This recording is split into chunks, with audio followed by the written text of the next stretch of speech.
औज़ु बिल्लाहि मिनश्शैतानिर्रजीम बिस्मिल्लाहिर्रहमानिर्रहीम। First year physics Karachi board science के तमाम स्टूडेंट्स को खुश आमदीद। आज मैं आपके सामने आपकी बुक का चैप्टर नंबर 6 है, जिसका एक टॉपिक है वेरिएशन ऑफ जी। जी मतलब acceleration due to gravity with depth, यानी डेप्थ के लिहाज से जी में जो चेंजेस आती हैं, जो इसमें कमी आती है, उसके लिए एक फॉर्मूला ड्राइव करना है। ये क्वेश्चन आपके एग्ज़ाम में शॉर्ट सेक्शन में आने के चांसेस बहुत ज़्यादा हैं और ये बड़ा इंपॉर्टेंट क्वेश्चन है एग्ज़ाम के रिस्पेक्ट से। पास्ट ईयर्स में काफ़ी बार आया हुआ है और ये एक डेरिवेशन है जिसमें मैथमेटिकल स्टेप्स यूज़ होंगे और आपको एक फॉर्मूला ड्राइव करना होगा जो बाद में न्यूमेरिकल्स में भी इस्तेमाल होगा। तो आप टॉपिक का ध्यान रखिए कि हम यहाँ पर ज़मीन की डेप्थ की तरफ जब जाएंगे, यानी जब इसके इस एज से हम हटेंगे, सरकमफेरेंस से हटेंगे, तो उस सूरत हाल में आपको यहाँ पर जो जी है वो कम मिलेगा। क्यों कम मिलेगा, उसके लिए हम एक फार्मूला ड्राइव करने जा रहे हैं। जैसे अगर हम बात करें कि ये पूरा सेंटर से लेके फासला जो है वो रेडियस कहलाता है, लेकिन जब हम अर्थ के सरकमफेरेंस से हटेंगे और डेप्थ की जानिब जाएंगे तो ये रेडियस आहिस्ता आहिस्ता कम होता जाएगा। जो डिस्टेंस हमारा सेंटर से है वो कम होता जाएगा, तो इससे आपकी जो वैल्यू ऑफ जी है उस पर फ़र्क पड़ेगा। तो आइए फार्मूला हम ड्राइव करने जा रहे हैं।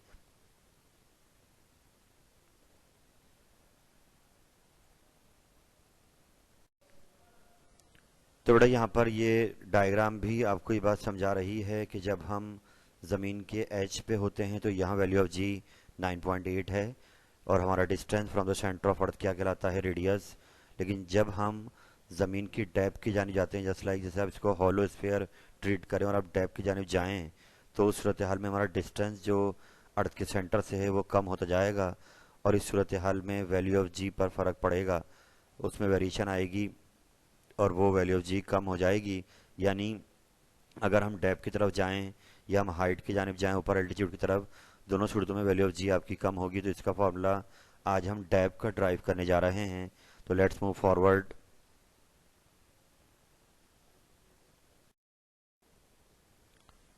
तो बेटा ये एक टॉपिक है एग्जाम के लिहाज से बड़ा इंपॉर्टेंट क्वेश्चन है, शॉर्ट क्वेश्चन में आ सकता है variation of G with depth के नाम से, कि एक्सेलरेशन टू ग्रेविटी में चेंज आता है जब हम ज़मीन की डेप्थ की तरफ जाते हैं, उसके सेंटर की जानिब जाते हैं। इसका फॉर्मूला ड्राइव करने जा रहे हैं। तो आपने अपने टॉपिक का आगाज़ यहाँ से करना है। अगर इस सवाल एग्ज़ाम में आ जाता है कि ये फार्मूला हमने इससे पहले एक टॉपिक है वहाँ पर ड्राइव किया जब हम मास ऑफ अर्थ पढ़ रहे थे या डेंसिटी ऑफ अर्थ या वॉल्यूम ऑफ अर्थ का फॉर्मूला बना रहे थे, तो वहाँ पर अपने small G acceleration to gravity का फॉर्मूला ड्राइव किया है, capital G M E upon R E square. G आपको पता है ये कांस्टेंट है, मास अर्थ का मास है और रेडियस अर्थ का रेडियस है। यहाँ पे सिंबल्स यूज़ किए जा रहे हैं। जो कैपिटल जी है यूनिवर्सल ग्रेविटेशनल कांस्टेंट कहलाता है, M E mass of earth है, R E radius of earth है। तो अब यहाँ पर हमने पहला काम तो ये करना है कि जो फार्मूला आपको दिया गया है स्मॉल जी का, इसमें इस वक्त मास आ रहा है और अब हम जब अर्थ के सेंटर की जानिब जाएंगे तो जो रेडियस है वो आपका कम होगा, यानी कि आपका डिस्टेंस अर्थ के सेंटर से कम होता जाएगा। तो चेंज आर ई में आना है, यानी कि इस डिस्टेंस में आना है जो हमारा सेंटर ऑफ अर्थ से है। लेकिन सिंप्लीफाई में आसानी हो जाए उसके लिए यहाँ पर आपको एक चीज़ याद रखनी होगी कि हम डेव का फार्मूला बनाते वक्त यहाँ पर इस फार्मूले को कन्वर्ट करेंगे डेंसिटी की फॉर्म में, यानी जहाँ मास आ रहा है वहाँ पर हम डेंसिटी लाएंगे, इसलिए कि हमें सिंप्लीफाई करते वक्त आसानी हो जाए। मैं एक बात यहाँ कह दूँ कि आपने अभी अर्थ के सरकमफेरेंस पर ही हैं और पहले इस फार्मूले को चेंज कर रहे हैं कि इसमें यहाँ पर जहाँ मास आ रहा है इस जगह पर आप डेंसिटी लाएंगे। तो इसके लिए हम एक काम करेंगे, जैसा कि पता है कि डेंसिटी का फॉर्मूला होता है मास अपॉन वॉल्यूम। तो यहाँ पर हम पहले अर्थ का वॉल्यूम बनाएंगे। एज यू नो अर्थ एक स्फेरिकल सरफेस है, तो इसका वॉल्यूम होता है 4/3 पाई आर क्यूब। तो अर्थ का वॉल्यूम बनाया 4/3 पाई आर ई क्यूब। इसको इक्वेशन 2 का नाम दे दिया। अब करेंगे क्या, नेक्स्ट पेज पे जाएंगे तो वहाँ पर इस मास की जगह पर डेंसिटी लाना है तो वॉल्यूम भी यूज़ होगा। तो ये फार्मूलाज, यानी वॉल्यूम का फार्मूला पहले डेंसिटी की फॉर्म में रखेंगे और फिर यहाँ पर मास के लिए अरेंज कर कर इक्वेशन 1 में लाके रखा जाएगा। तो let's move on towards next page.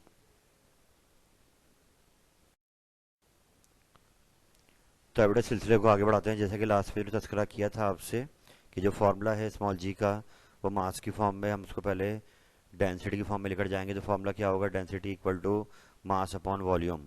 तो अब हमने करना ये है कि नीचे जो वॉल्यूम की हमने पहले फार्मूला बनाया था लास्ट पेज पर 4/3 पाई आर ई क्यूब, वो लाकर यहाँ रखेंगे। यानी अभी हम ज़मीन के सरफेस पे ही हैं, अभी हम डेप पे नहीं जा रहे हैं, पहले हम उसका फार्मूले की फॉर्म चेंज कर रहे हैं। जहन में सवाल आपके आ सकता है कि फॉर्म मास से हटाकर डेंसिटी में क्यों लाई जा रही है। तो उसका जवाब ये है कि मैथमेटिकल स्टेप्स करते वक्त हमें आसानी हो जाए, इसलिए हम इसको डेंसिटी की फॉर्म में ला रहे हैं। तो अब इस बात को लेकर आगे चलते हैं जी। नेक्स्ट स्टेप पे आते हैं कि हमने क्या काम करा। वॉल्यूम की जगह पर ये वॉल्यूम की वैल्यू जो हमने लास्ट पेज पे बनाई थी वो लाके नीचे रख दी है 4/3 पाई आर ई क्यूब। अब इसके बाद ये डिवाइड हो रहा है, ये वैल्यू जाके वहाँ जाके मल्टीप्लाई हो जाएगी, तो मास की वैल्यू आ गई इन टर्म ऑफ डेंसिटी। अब आपने करना क्या है, आपने करना ये है कि वो जो पिछले पेज पर हमने फार्मूला स्मॉल जी का दिखाया था उसमें जाएंगे, और जहाँ पर मास आ रहा है उसकी जगह पर मास की वैल्यू ये वाली रख दी जाएगी। तो लेट्स मूव ऑन। हम गए इक्वेशन नंबर 1 में, और मास की जगह पे हमने ये वैल्यू जो बनाई है 4/3 रॉ पाई आर ई क्यूब वो रख दी। इसका फ़ायदा क्या हुआ कि आर ई क्यूब से आर ई स्क्वायर दोनों की बेसिस सेम, तो कैंसिल आउट हो जाएंगे और खाली एक पावर रह जाएगी। तो इस सिलसिले को आगे बढ़ाते हैं। तो यूँ आप देख सकते हैं कि आपकी आर ई स्क्वायर से आर ई क्यूब एक पावर रह गई, दो पावर कैंसिल आउट हो गई।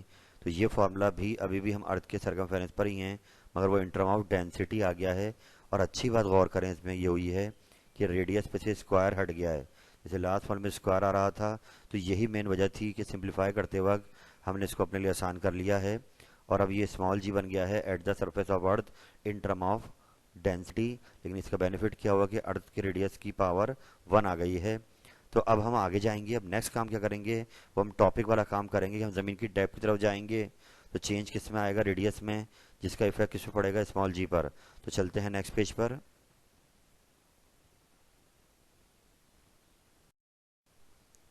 तो अभी तकरीबन अपने डेरिवेशन के एंड पर आ गए हैं। ये डायग्राम आपको बनानी होंगी, ख्याल कीजिएगा। जहाँ आर आ रहा है, आर के नीचे ई लिख दीजिएगा, आर ई।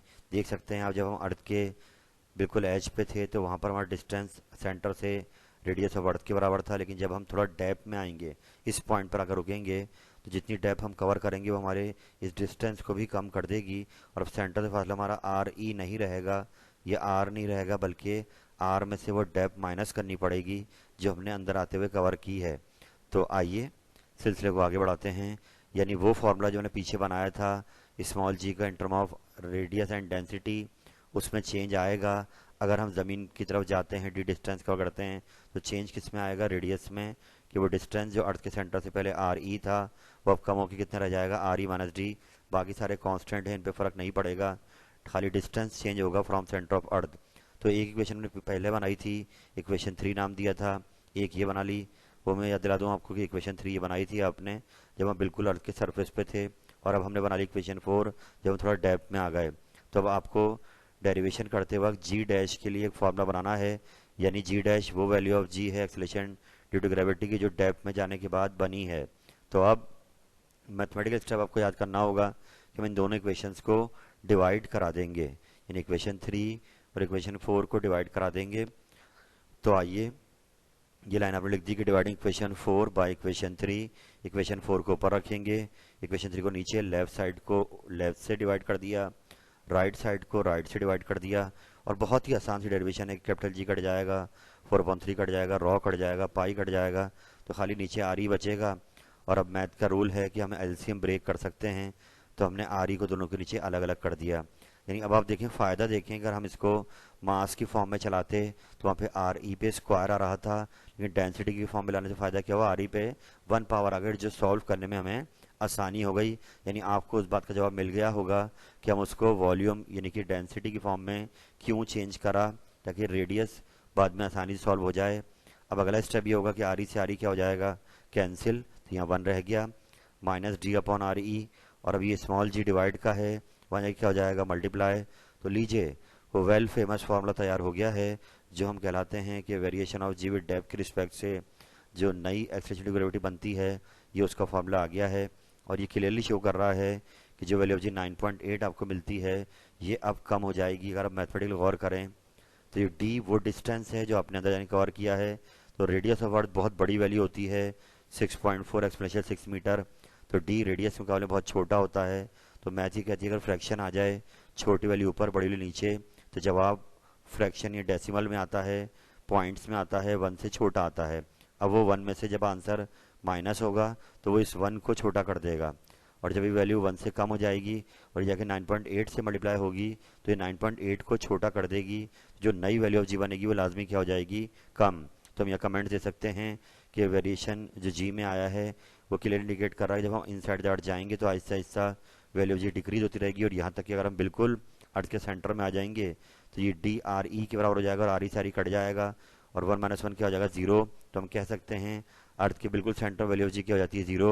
और जैसे हम सेंटर जब जाने लगते हैं तो वैल्यू ऑफ जी आपकी कम होती रहती है। तो आज ये टॉपिक आपके सामने कंप्लीट हो गया है। एग्ज़ाम के लिहाज से बहुत बहुत इंपॉर्टेंट क्वेश्चन है। टॉपिक को याद रखें, वेरिएशन ऑफ यूनिट डेप्थ का फार्मूला जो आपने ड्राइव कर दिया फर्स्ट ईयर में, डेरिवेशंस का सामना रहेगा। मैथ के स्टेप्स आपके अच्छे होने चाहिए, चीज़ें खुद ब खुद आपके लिए आसान हो जाएंगी। आज के लिए इतना ही रखते हैं। अल्लाह ताला आपका हामी नासिर हो। फ़ी अमानिल्लाह। अल्लाह हाफिज़।